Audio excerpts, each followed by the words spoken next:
Olá, pessoal. Saudações a todos, a todas. Aqui é o professor Diogo Costa e esse é o primeiro de uma sequência de vídeos sobre o software Google Earth na sua versão Pro. Ao longo dos vídeos serão apresentados algumas funcionalidades do software, sobretudo na área ambiental.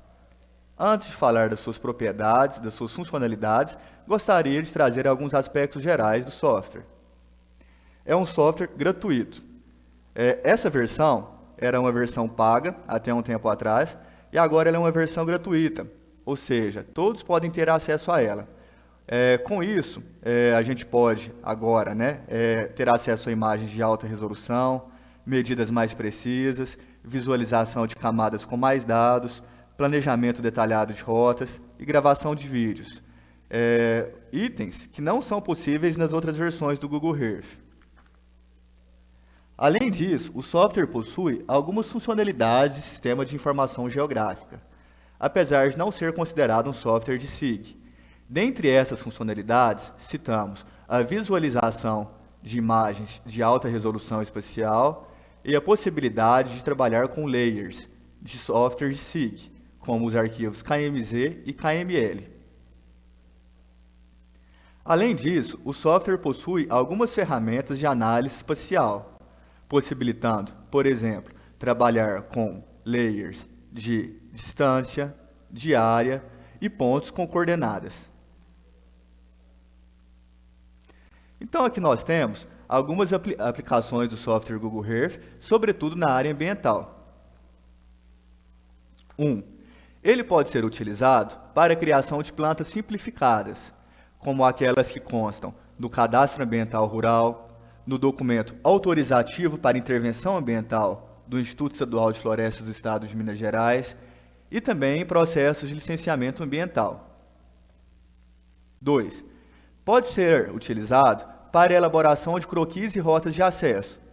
Essa funcionalidade é bastante útil quando o aplicativo de navegação que nós utilizamos, como por exemplo o Google Maps ou Waze, não tem em sua base de dados o ponto de interesse. Também pode ser utilizado para divulgação em sites e em redes sociais de pontos de interesse ou estabelecimentos. 3. Permite a verificação temporal da situação de determinada área, possibilitando assim a comprovação do uso antrópico consolidado. Isso só é possível pois o software possui em seu banco de dados imagens temporais de outros anos. Permite a integração com software de SIG, através de arquivos KMZ ou KML. Ou seja, os arquivos que nós geramos no software Google Earth podem ser utilizados em um programa de SIG, ou vice-versa, o que torna mais dinâmico a sua utilização. 5. Permite o cálculo aproximado de medidas de área e distância e a marcação de coordenadas. E 6. Permite também funções de visualização 3D e Street View, funções bastante interessantes quando desejamos conhecer determinado terreno, determinada cidade, determinada região. Então, vamos lá para o download, Para você fazer o download do Google Earth versão Pro, só você pesquisar no seu mecanismo de busca pelo nome e não esquecer do sufixo Pro, que como eu disse ali atrás, existem outras versões. A versão Pro é a versão mais completa. Então vamos lá.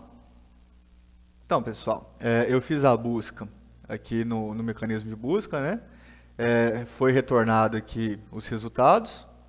Então eu vou no primeiro aqui mesmo. Aqui do meu lado direito, desculpa. Tem aqui alguns requisitos do sistema. Aquele termo, aquela política de privacidade. Eu só vou aceitar e transferir. Então, olha só, alguns aí, dependendo da internet, pode demorar um tempinho a mais para começar a transferência, mas ela começa automática. Caso contrário, se a transferência não começar para você, você pode clicar aqui nesse local e vai para um outro caminho aí que você vai realizar a transferência de um processo mais manual. Aqui eu estou escolhendo aonde que eu vou salvar o arquivo executável. Salvei na área de trabalho. Olha só, rapidamente, ele já está disponível, não é um arquivo muito pesado. Então ele está aqui. E eu vou então iniciar a instalação do Google Earth Pro. A instalação é a instalação padrão e não existe nada que necessita ser configurado. Então vamos lá.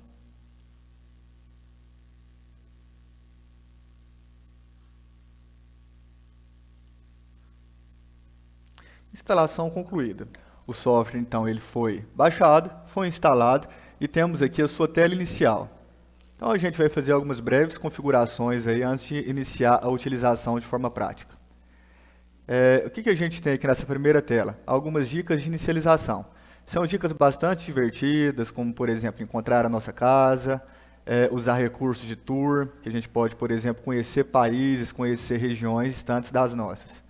Então eu não vou me aprofundar aqui, sugiro que vocês leiam as dicas depois, são dicas muito interessantes.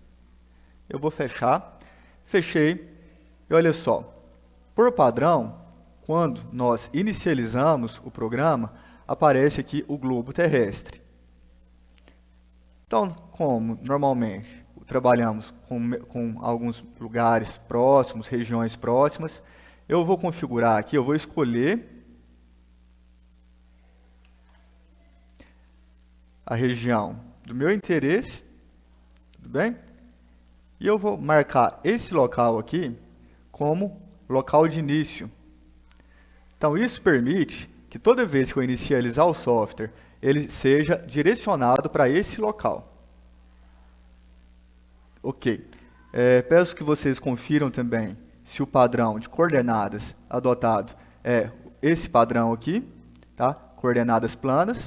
Caso não seja, vocês vêm aqui em Ferramentas, vão no menu Opções e verifiquem aqui nessa opção, Mostrar latitude e longitude. A caixa de diálogo que deve ser marcada é a referente a UTM. Então, marcou aqui, tá beleza? E existe uma outra opção aqui também que é desejável.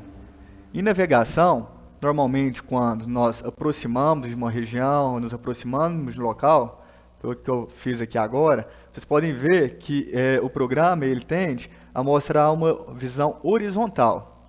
Se eu não quero que isso aconteça, né, se eu prefiro aquela visão de cima, aquela visão mais direta, eu deixo esse menu aqui marcado também. Não inclinar automaticamente ao aplicar o zoom. Então são algumas configurações iniciais aí para a gente partir para a utilização.